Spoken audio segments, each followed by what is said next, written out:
New banishment of the spirits. Salvation in one era. BD number 4777. November 10, 1949. The most severe punishment for any spiritual being that has already lived embodied as a human being on earth, is to be placed into hardest matter. Countless creations are proof that untold beings have to start their process of development again.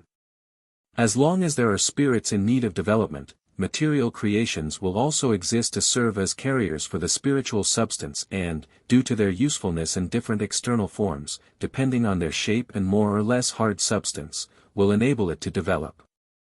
As long as these creations do not cease to exist, the spirit is not yet released either.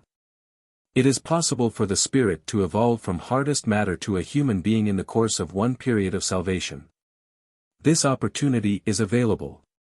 But it requires the surrender of resistance within a specific length of time, which is just as possible but very often fails due to the spiritual substance's obstinacy, which is so God-opposing at first, that an eternity can pass until its resistance is broken or has lessened.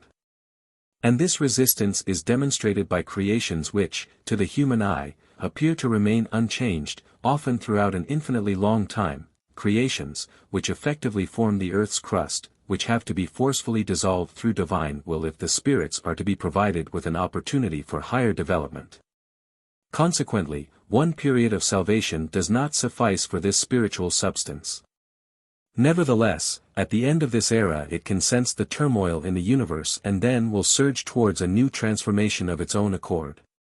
The resistance to God will decrease because it senses God's enormous strength and might, and God will take its needs into account and at the end of an era will dissolve all creations.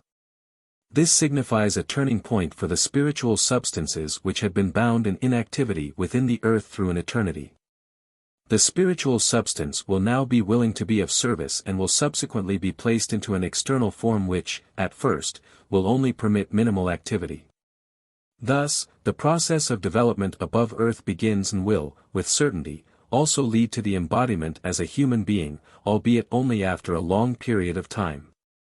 This is an additional explanation about the forthcoming final destruction of earth, which is part of the eternal plan of salvation, and even though many people's lives will fall victim to it, it will nevertheless be a release for the spiritual substance which ardently awaits its new transformation. Amen.